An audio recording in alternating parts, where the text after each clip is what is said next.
Hanging baskets are a fabulous way to add some serious wow to otherwise difficult spots. For this project I'll be using a wire cage hanging basket with coconut fibre liner.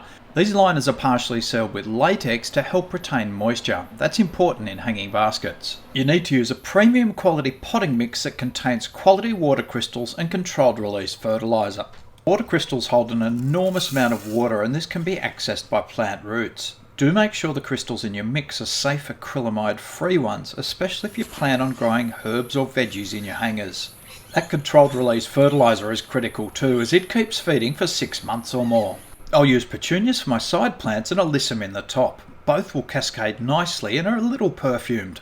You'll want a sturdy plastic bucket, a felt-tipped marker and some garden scissors too. Around 1/3 of the way down the side, mark between the wire for your holes. I did mine every quarter, so 4 evenly spaced marks.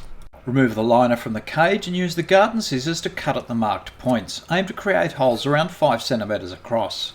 Drop the liner back in the cage, making sure it's sitting even all around, and then stand your basket on top of the bucket. This will stop it from rolling around while you fill and plant.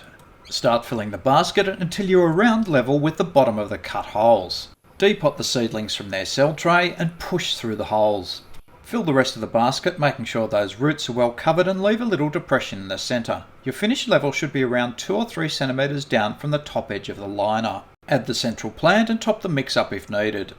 Before you water your basket, hang it up, otherwise it may be too heavy to manage.